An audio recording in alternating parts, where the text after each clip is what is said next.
So extension of love came from this prayer that I was given back in the day when I started A Course in Miracles, when I started to teach A Course in Miracles online through the phone calls on Miracles Live 365. And I sometimes had to transition from like the mom hat and the work hat and this hat to like be present on the call.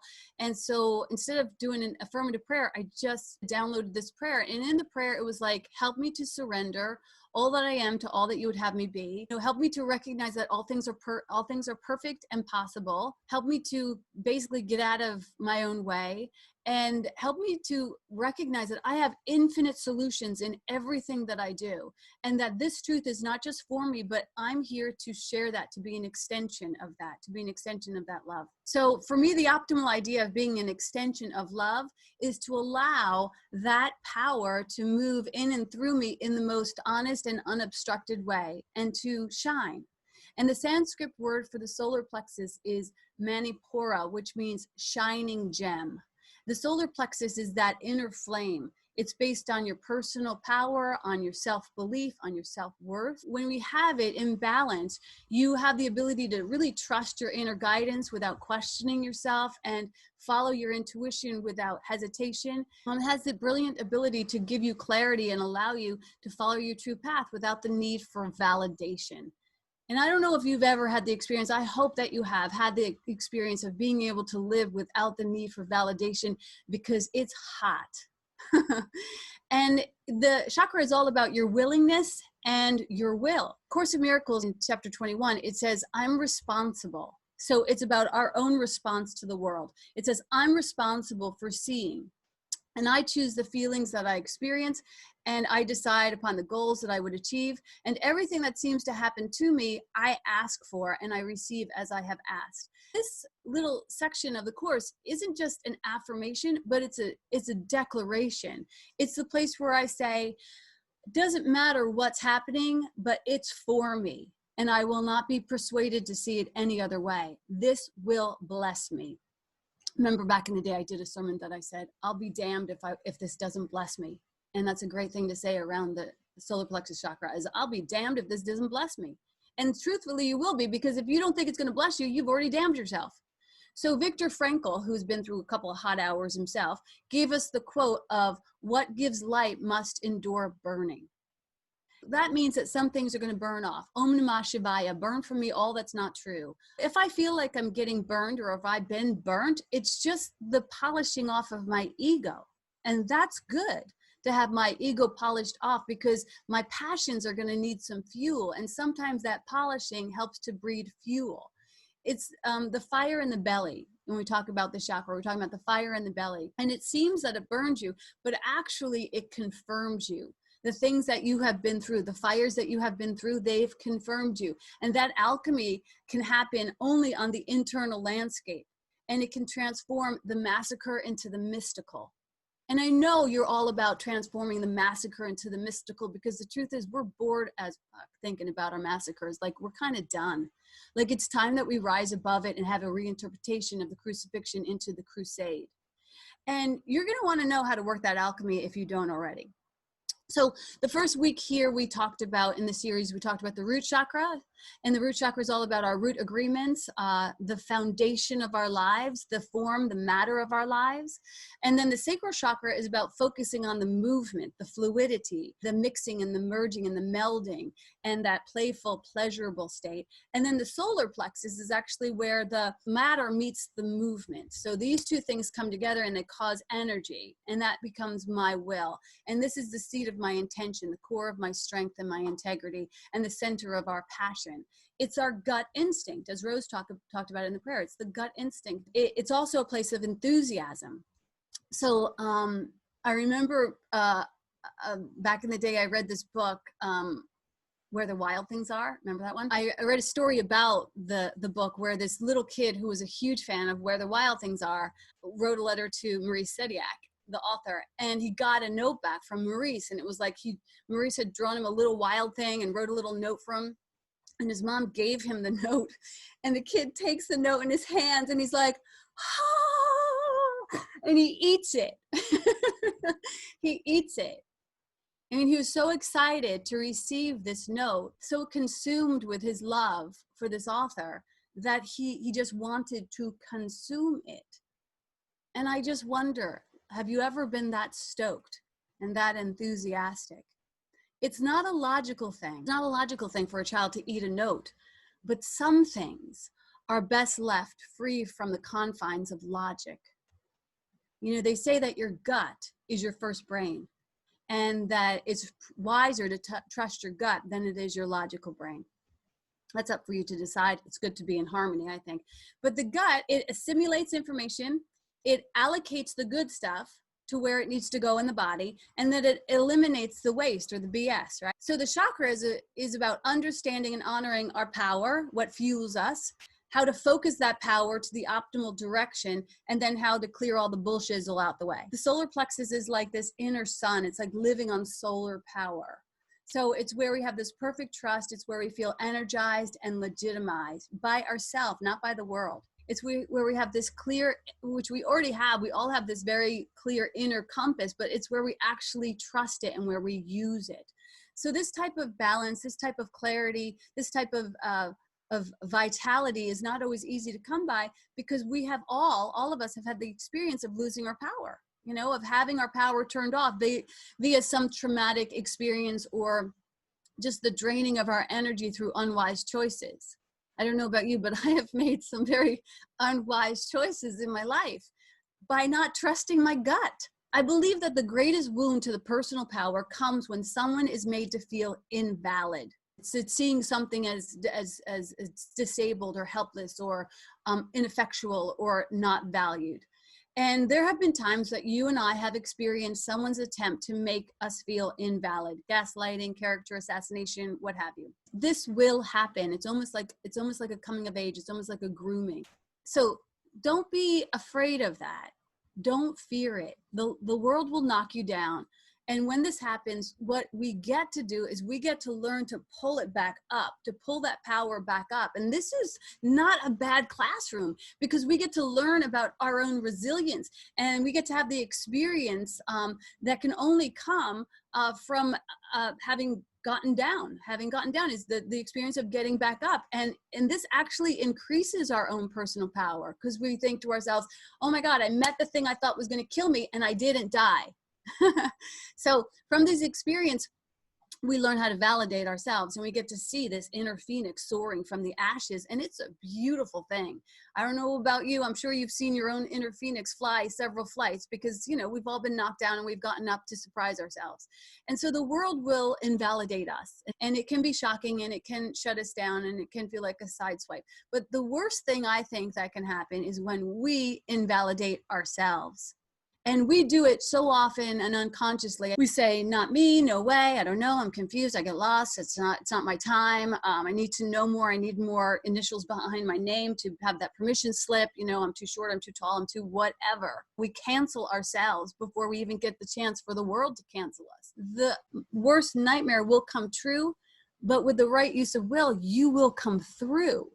You will come through that. So you must not allow fear to stop you. We must learn to harness and honor our impossible dreams, to risk going into the basement of ourselves, to go into the cave and to wake that sleeping Picasso and to shake the dust off our most dazzling dreams. And somebody's got to breathe life back into these babies, and they have your name on it. So I would personally pay big bucks just to sit and witness you resuscitate your dreams, because that's my favorite reality show, but that's not why you would do it. The thing has to be done from your own love. As much as you might like to have me witnessing your audaciousness, you're not here for my entertainment. You are here to be brilliant just because you're here to be brilliant. Marianne Williamson's poem says our brilliance unconsciously gives other people permission to do the same. But we're not here to give other people permission. Screw that. You're here to shine, only to shine. You must go into your cave to retrieve yourself. That's why you must do it, because there's nobody else here to breathe those breaths into those dreams. You're the only one. You are the mother and father of that realization. This is not the thing that we do for anyone else. We must learn to shatter glass ceilings, not to prove our worth, and not to place, you know, some kind of scorecard, not to come from revenge or rage. We must choose to shatter glass ceilings solely for the enjoyment of watching it rain diamonds. That's it. That's why we do it, because it's fun. I wanted to say another F word, but I wasted them all last week. You can watch that video when you're done with this if you need to hear some F words from your minister. But we do it because it's fun to watch it rain diamonds. To learn to use our passion instead of our venom is a heck of a lot more fun. And it's hot. But this requires that we come not to slay, not to prove, not to promote, not to project, but to play. To trust me on this one. It's so much more fun. The fire of our own internal motivational system, this place where we say to ourselves, like, I got this. I will not fold on myself. I will not abandon myself. I will show up for myself. And when you get fired up like that, when you allow yourself to get fired up like that, you show up. You show up.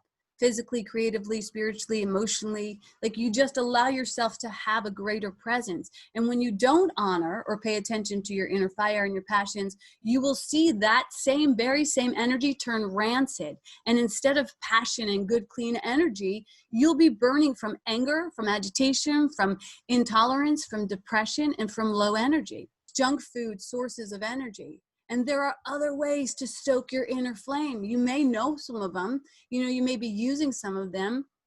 Can you think of the things that give you energy and leave you feeling filled up with no hangover, where you have your energy restored to you instead of depleted? What relationships are you in that make you feel vital and seen and heard and healed and perfect and possible and passionate? Where do you feel like a king roaming the halls of your own regal brilliance? Where do you feel like that? Or do you find yourself rushing and jumping and jagged like a junkie? So do you see the difference?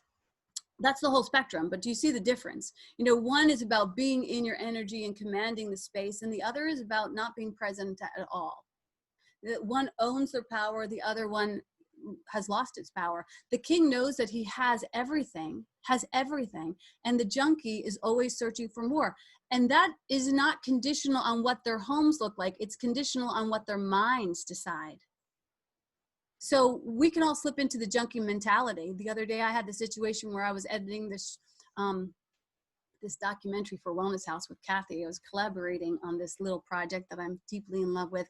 And I ran into this place to get a little snack on my way to meeting the client. And I met an old friend, and she was not in her best place. And she was like kind of draining, to tell you the truth. And right when I started into this conversation, I was like, I don't have time for this, and right there, I began to become contagious to this lack mentality and slip from my queen to my junkie.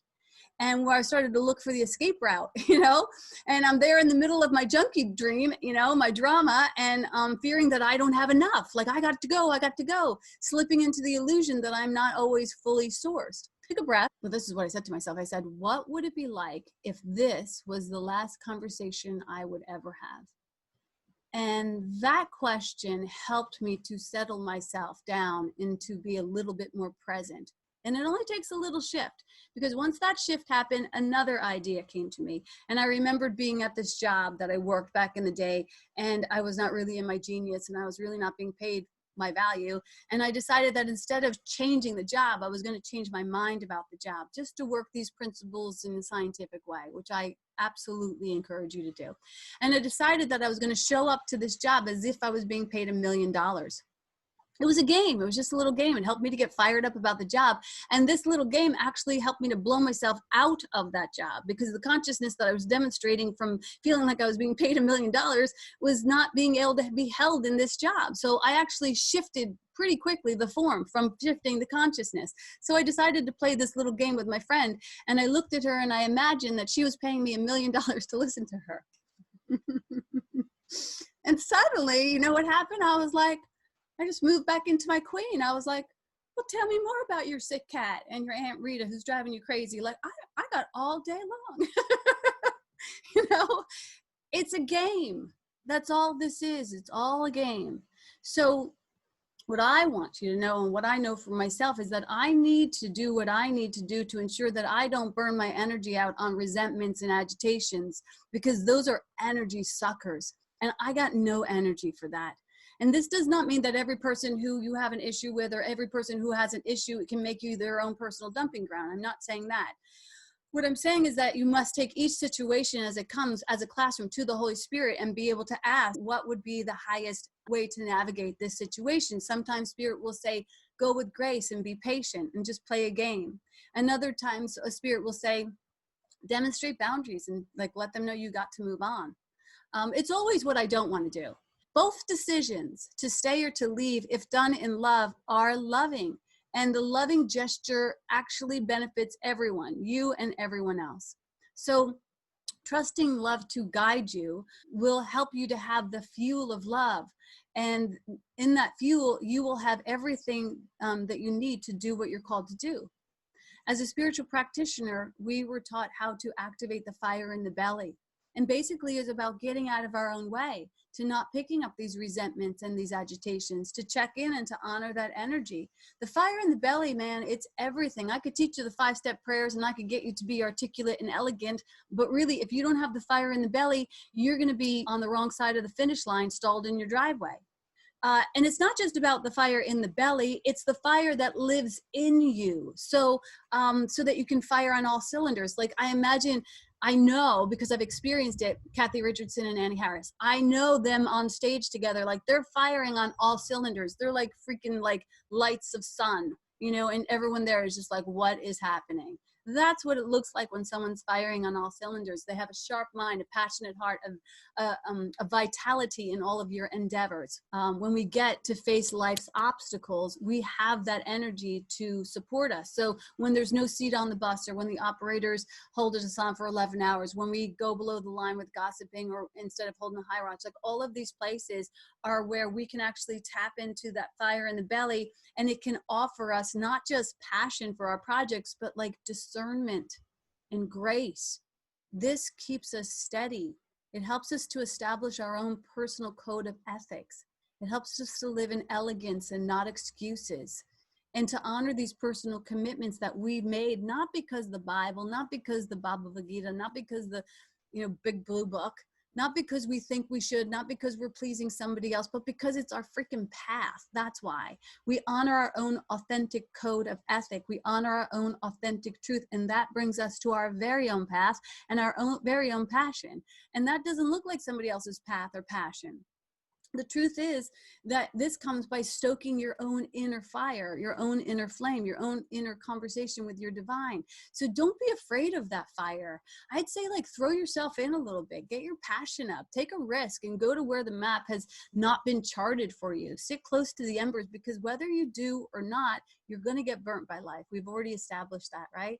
I mean, life kind of sears all of us a little bit, but you might as well come at it consciously instead of being sideswiped by it. Live in your life so that when the last sands leave the hourglass, you can stand in your conviction and say, yeah, I spent it. I lived it my way to the best of my ability. I didn't phone it in. I didn't play it safe. I fired up my passion. I burned off my ego. I sauntered like a spiritual vixen, and I gracefully cut through the stagnant energy like a hot knife through butter. A hot knife through butter. You know, I love to say that. I lived from the fuel of my love, and I leaned from the cusp of my fear, and I was in the constant state of stepping forward, and I validated myself. And from that conviction, I was able to do what I came for, and I was able to watch it rain fucking diamonds and be dazzled by the brilliance of the divine that tore through my littleness and left me miles beyond my own expectations with a heart full of awe and a tank full of gas. That's hot, my friend. That's available to you, and that's the word. A little fired up there, Muldoon. Yahoo! Yeah, baby. Got a little fired up. That's what you got to do. What you got to do. All of it. All right, well, this is the ultimate self-esteem song Yay! that I'm going to play for you now. Okay, perfect.